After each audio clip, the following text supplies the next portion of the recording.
अस्सलाम वालेकुम स्टूडेंट्स, कैसे हैं आप लोग। My name is Hina Shaukat और मैं हूं आपकी क्लास 9th की केमिस्ट्री की टीचर। और आज हम पढ़ेंगे अपना टॉपिक नंबर 1.4। सो स्टूडेंट्स, हमने अपने प्रीवियस लेक्चर में वाइंड अप किया था अपना टॉपिक नंबर 1.3 और आज हम स्टार्ट कर रहे हैं अपना टॉपिक नंबर 1.4। इस टॉपिक में हम 3 बेसिक डेफिनेशंस को डिस्कस करने वाले हैं और इनमें आती है ग्राम एटॉमिक मास, ग्राम मॉलिक्यूलर मास और ग्राम फार्मूला मास। जी हाँ, इससे पहले हमने डिटेल में डिस्कस किया है कि what is atomic mass, what is molecular mass and what is formula mass.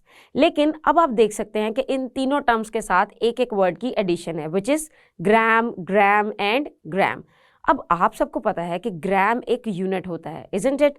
ये यूनिट है मास को मेजर करने का, और हम कह रहे हैं कि ग्राम एटॉमिक मास हुई एक क्वांटिटी जो कि किसी भी चीज़ का मास है, और ग्राम एटॉमिक मास मतलब इसका कोई ना कोई ग्राम यूनिट के साथ रिलेशन होगा।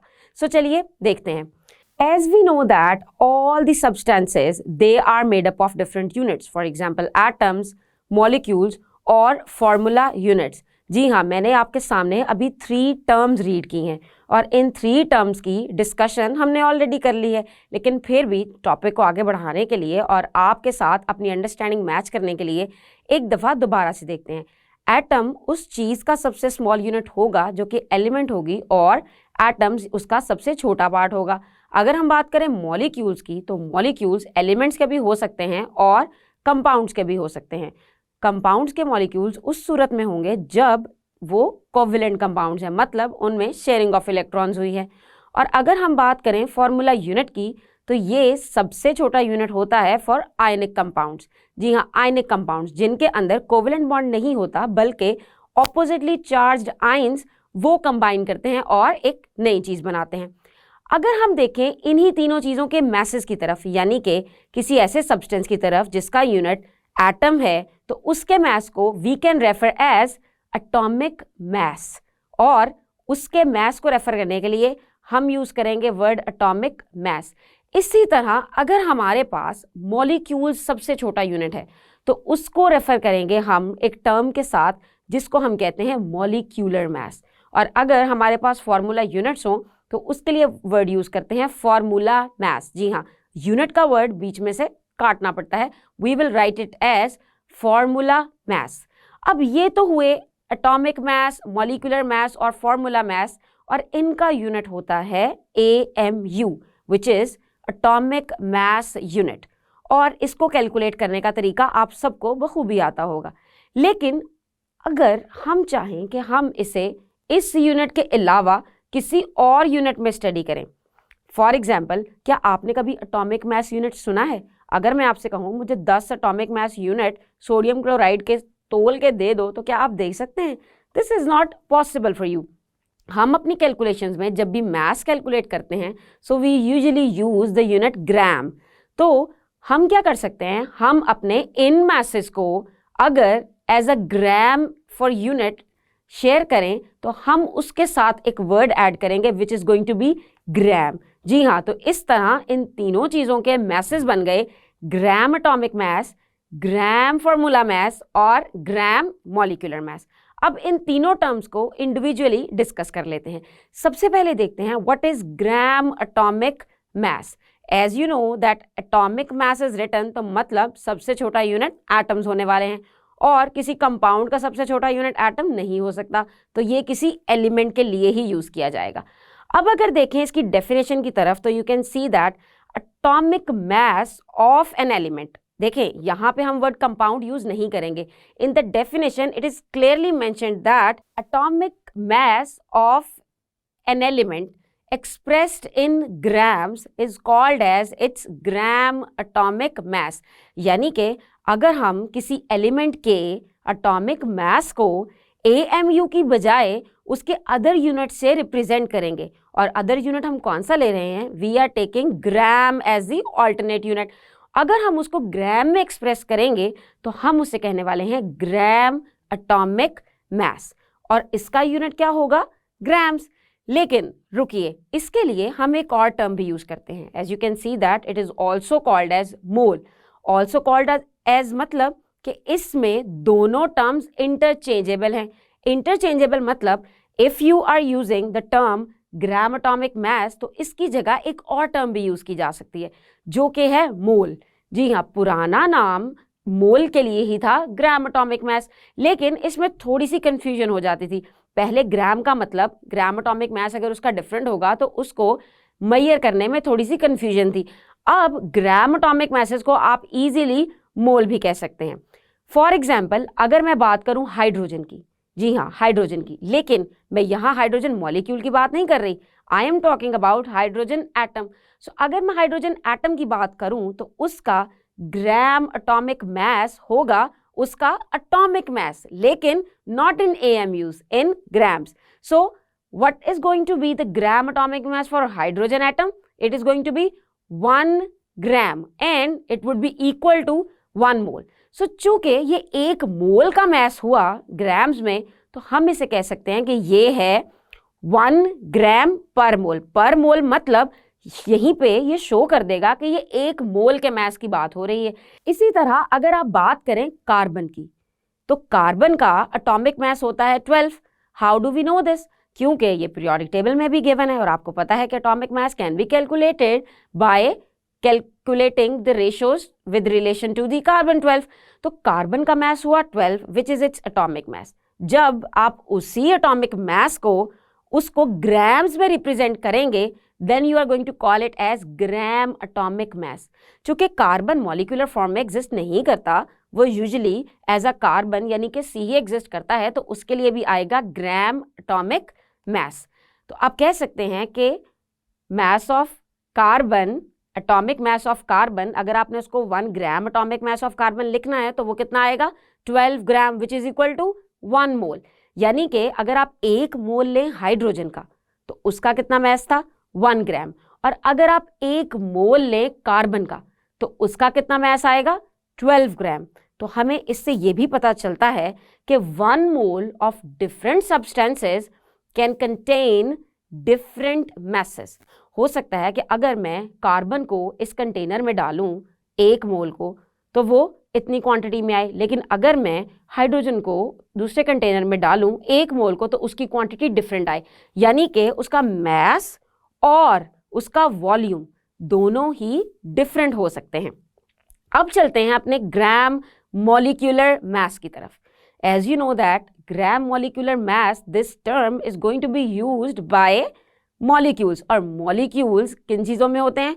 Either they could be for the elements, मतलब same kind of atoms they are combined together, or they are present in covalent compounds. Yes, covalent compounds, not ionic compounds. For such compounds, if the molecular mass of the element or compound is expressed in grams, then it is called as gram molecular mass and it is also called as mole। जी हाँ, जो 1 gram molecular mass होगा वही उसका मोल भी होगा। अब देखते हैं कुछ एग्जाम्पल्स की तरफ। For example 1 gram molecule of hydrogen. अब आप कहेंगे यही एग्जाम्पल तो मैंने ग्राम एटॉमिक मास में डिस्कस की थी।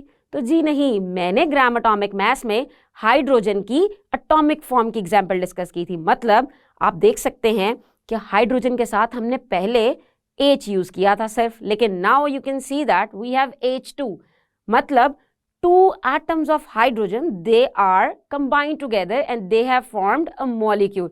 So यहाँ हम बात कर रहे हैं हाइड्रोजन मॉलिक्यूल की, तो उसके लिए हमारे पास आएगा उसका ग्राम मॉलिक्यूलर मास। तो 1 ग्राम मॉलिक्यूल ऑफ हाइड्रोजन में हमारे पास कितने ग्राम्स होने वाले हैं? 1 एटम ऑफ हाइड्रोजन का मास है 1 ग्राम। सो यहाँ पे हैं 2 एटम्स कंबाइंड, 2 एटम्स का मास क्या होगा 1 multiply by 2, so it would be equal to 2 grams. अगर इसी तरह हम देखें 1 ग्राम मॉलिक्यूल ऑफ वाटर का मास, तो 1 ग्राम मॉलिक्यूल ऑफ वाटर का मतलब हमें पता होना चाहिए molecular mass of water. Yes, and I hope you know how to calculate it. 2 is the molecular mass which you will refer for hydrogen, यानी कि 2 एटम हाइड्रोजन के हैं और 1 एटम है ऑक्सीजन का। सो हाइड्रोजन का मास इसमें हुआ 2 और ऑक्सीजन का मास हुआ 16। सो 16 + 2 वुड बी इक्वल टू 18। और चूंकि हम देख रहे हैं ग्राम मॉलिक्यूलर मास, तो ये होगा 18 ग्राम। जी हाँ, और 18 gram would be equal to 1 mole of water. यानी कि हम कह सकते हैं कि 1 मोल पानी के अंदर हमारे पास कितने ग्राम्स हैं? 18 ग्राम्स। इसी तरह अगर आप लें एग्जाम्पल किसी और कंपाउंड की, फॉर एग्जाम्पल HCl की ले लें, या फिर आप किसी और ऐसे कंपाउंड की जो कि मॉलिक्यूल हो उसकी एग्जाम्पल ले लें, तो उसको कैलकुलेट करना बहुत आसान है। Just count down the number of atoms in it and then find out mass of individual atom and then sum up them, and at the end don't forget to mention grams। और अगर हम बात कर रहे हैं 1 मोल की, तो हम इसको लिख सकते हैं ग्राम्स पर मोल में भी। अब हम बात करते हैं ग्राम फॉर्मूला मास की। You know that formula mass is used when we are talking about ionic compounds। Yes, ionic compounds, क्योंकि ionic compounds का सबसे छोटा यूनिट होता है फॉर्मूला यूनिट। तो अगर हम बात करेंगे formula mass of ionic compounds की, तो उसके लिए जो टर्म यूज होगी ये होगी ग्राम फॉर्मूला मास। अब इसको डिस्कस करने के लिए हमें देखनी पड़ेगी कुछ आयनिक कंपाउंड्स के एग्जांपल्स, और सबसे मेरा फेवरेट और आपका भी फेवरेट बेस्ट आयनिक कंपाउंड है NaCl। बेशक हम उसको जरूर खाते जो हैं, वो हमें पसंद तो होगा। सो NaCl is the best example for ionic compound, and 1 formula mass, 1 gram formula mass of NaCl is going to contain how many grams? Simple, आपको ऐड करना है atomic mass of sodium and atomic mass of chlorine, तो यहाँ हमारे पास answer आएगा 58.5 grams. जी हाँ, और ये 58.5 ग्राम्स यही बनाएंगे उसका 1 मोल। यानी कि अगर आपको 1 मोल सोडियम क्लोराइड चाहिए, तो आप कितना सोडियम क्लोराइड वे करेंगे? 58.5 ग्राम्स। अब देखते हैं एक और एग्जाम्पल की तरफ, विच इज कैल्शियम कार्बोनेट। इसमें भी 2 डिफरेंट तरह के आयंस कंबाइन हैं, कैल्शियम और कार्बोनेट। तो अगर हमने देखना हो 1 gram formula of calcium carbonate, तो उसका आएगा हमारे पास आंसर 100 ग्राम्स।